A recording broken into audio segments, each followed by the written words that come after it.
Assalamualaikum warahmatullahi wabarakatuh. Perkenalkan, nama saya Reka Diana, NPM 1931090161. Di sini saya akan menjelaskan materi dengan judul Pendidikan Demokratis, Globalisasi, dan di Masa Pandemi dengan dosen pengampu Ibu Erin Nur Maulida, Esos MPD.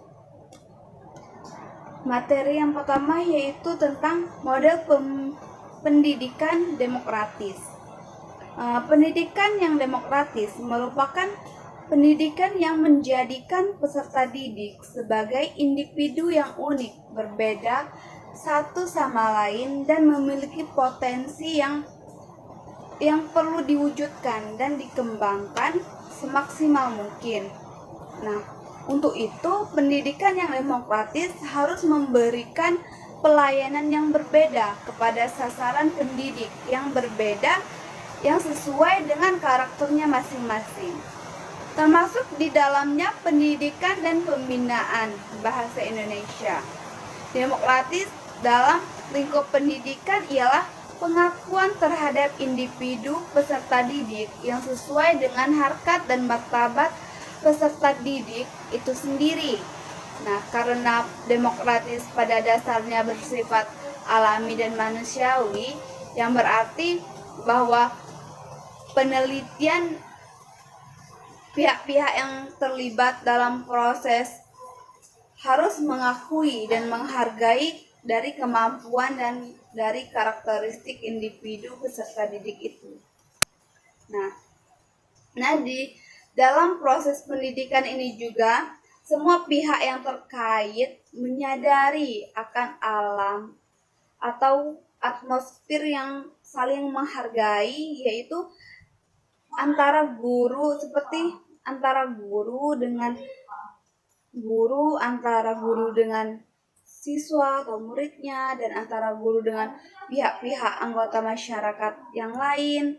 Nah, dengan demokrasi dalam pendidikan juga pembelajaran menggunakan pengertian equal opportunity for all, yang memiliki arti bahwa anak didik mendapat peluang yang sama dalam menerima kesempatan dan hak yang sama dalam pendidikan. Guru memberikan kesempatan yang sama kepada setiap individu untuk mengikuti setiap kegiatan dari pendidikan. Dalam kaitan antara pendidikan dan demokrasi, terdapat dua pendapat yang saling bertentangan. Membangun pendidikan yang demokratis, yang pertama yaitu dengan kurikulum. Nah, kurikulum harus dirancang sedemikian rupa yang dapat memberikan ruang gerak bagi sekolah ataupun daerahnya tertentu untuk menyesuaikan dengan kondisi dan kebutuhan. Kurikulum ini juga menggariskan adanya mata pelajaran yang menggiring suasana demokratis dalam proses belajar mengajar, dan pada gilirannya dapat menanamkan nilai-nilai demokratis di diri peserta didik. Yang kedua yaitu bahan belajar. Idealnya diberikan kebebasan memilih sendiri bahan belajar ataupun buku panduan referensi. Bahan belajar ini juga harus dikemas dengan mengakui bahwa setiap siswa berbeda satu sama lain. Dia memiliki kelebihan dan kekurangannya masing-masing. Yang kedua yaitu sarana prasarana pendidikan yang dapat menunjang terwujudnya nilai-nilai demokrasi dalam praktek pendidikan atau belajar mengajar sehari-hari. Misalnya, ruang kelas dengan meja kursi, bangku yang tidak kaku tetapi memiliki fleksibilitas yang tinggi. Yang keempat yaitu sebagai komponen sistem pendidikan. Guru harus bersikap demokratis. Guru harus mampu menerima perbedaan, menghargai, dan juga tidak memaksakan kehendak dan merasa paling tahu, dan menciptakan suasana belajar yang demokratis. Nah, peran guru ini sebagai satu satu sumber belajar yang banyak sumber belajar lain di sekitar kehidupan anak muridnya. Selanjutnya yaitu kontribusi pendidikan dalam demokrasi. Pendidikan demokrasi bertujuan mempersiapkan warga masyarakat berpikir kritis dan juga bertindak demokratis dengan melalui aktivitas yang menanamkan pada generasi baru dengan menyadari 3 hal. Yang pertama yaitu mempersiapkan warga masyarakat atau generasi penerus dengan berpikir kritis dan berperilaku demokratis. Yang kedua, persoalan yang muncul membuat pendidikan demokratis dapat diselenggarakan dalam suasana sekolah yang birokratis, hierarkis, sentralistis, dan juga elitis. Yang ketiga yaitu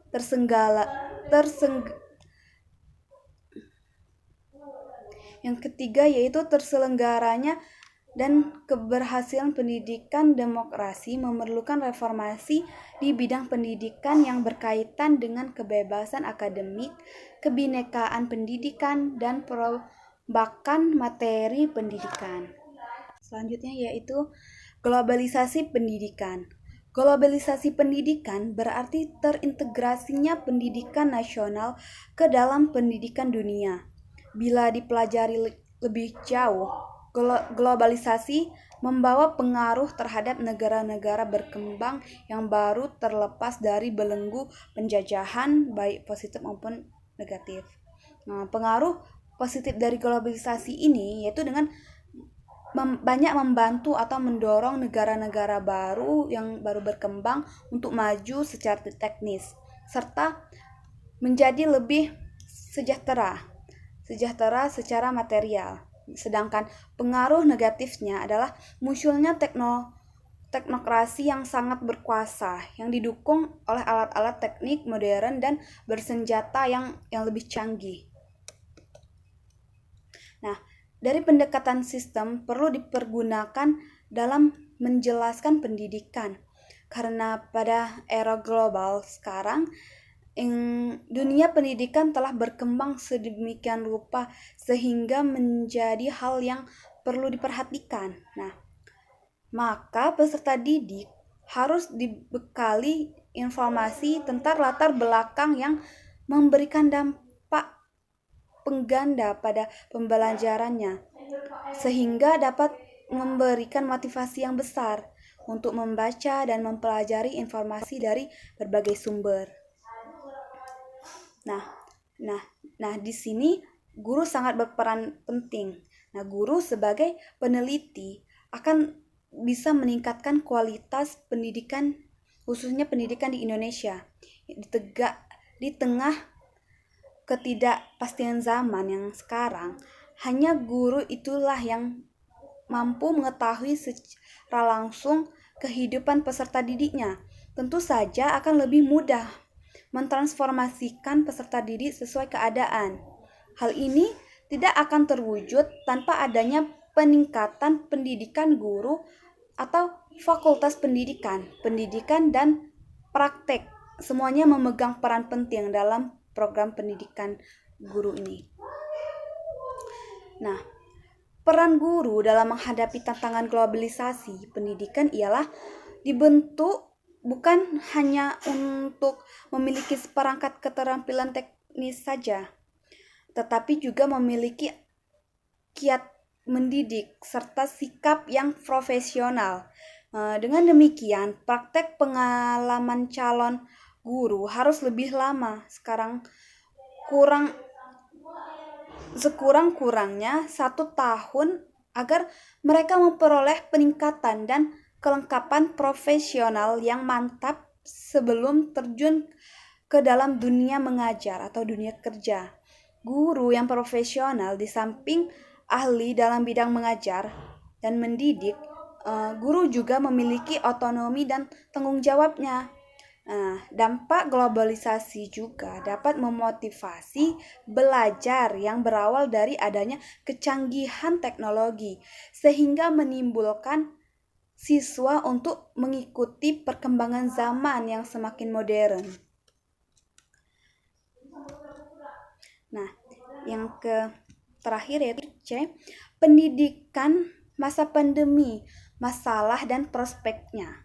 Program belajar jarak jauh merupakan alternatif yang digunakan pada masa pandemi COVID-19 sekarang oleh setiap sekolah untuk melakukan proses belajar mengajar, meski tidak dengan tatap muka. Nah, dengan pergantian proses belajar dari tatap muka menjadi pembelajaran jarak jauh, merupakan suatu keputusan yang wajib dicoba oleh sekolah supaya tujuan pembelajaran tetap terlaksana secara efisien walaupun kurang efektif. Sekolah harus menuntut dan wajib menyesuaikan diri dengan pergantian globalisasi sekarang ini. Sekolah di tengah pandemi seperti pandemi COVID-19 sekarang wajib senantiasa melaksanakan proses belajar mengajar dengan mengubahnya menjadi pembelajaran jarak jauh atau sekarang lebih dikenal dengan pembelajaran daring atau istilah lain yaitu dalam jaringan. Nah, dengan adanya adaptasi yang baru ini, banyak siswa yang mengeluhkan tugas yang banyak tanpa terdapatnya modul yang lumayan sehingga mereka agak kewalahan dalam menjajaki proses pendidikan. Nah, apalagi aplikasi seperti aplikasi WhatsApp, e-learning, serta Zoom yang masih membuat bingung untuk siswa ataupun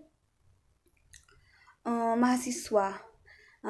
Dengan pembelajaran daring, memang memerlukan penyesuaian serta usaha supaya bisa berjalan mudah. Tetapi sejalan dengan itu, terdapatnya sebagian keluhan yang dialami oleh para siswa, serta siswa mulai merasa bosan akibat monotonnya tata cara pendidikan.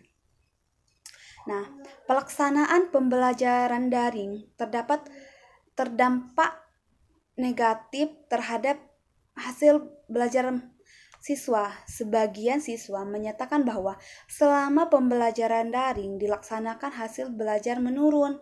Hal ini disebabkan materi yang disampaikan dosen dipahami sangat kurang daripada pembelajaran tatap mukanya.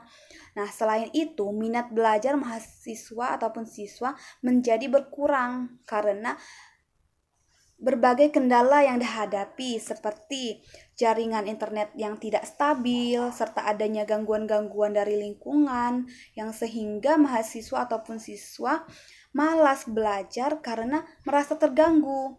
Nah, fasilitas juga menjadi sangat penting untuk kelancaran proses pembelajaran seperti tidak menunjangnya laptop, komputer ataupun handphone yang diharapkan memudahkan pembelajaran daring ini berjalan dengan lancar. Nah, banyak yang menggunakan teknologi yang masih rendah. Nah, menjadikan keterbatasan sarana dan prasarana, jaringan internet yang kurang memadai, serta biaya penunjang teknologi. Nah, selain adanya dampak negatif, terdapat dampak positif juga terhadap siswa seperti setelah dilaksanakannya pembelajaran daring ini, proses pembelajaran tetap dapat berjalan meskipun dalam situasi pandemi COVID-19, walaupun dalam pelaksanaannya terdapat banyak kendala. Setidaknya siswa ataupun mahasiswa masih dapat merasakan yang namanya sekolah, bisa belajar gitu. Pembelajaran daring juga membuat mahasiswa merasa lebih bebas atau lebih santai dan dapat melakukan aktivitas lain saat mengikuti perkuliahan seperti dapat melakukan mencari pengalaman seperti itu. Hal ini dapat dimanfaatkan oleh mahasiswa ataupun siswa dengan berbagai aktivitas yang positif. Nah, dengan pembelajaran daring ini juga dapat membuat mahasiswa lebih mandiri. Mungkin sekian yang dapat saya jelaskan. Terima kasih. Mohon maaf bila ada kesalahan. Saya akhiri. Wassalamualaikum warahmatullahi wabarakatuh.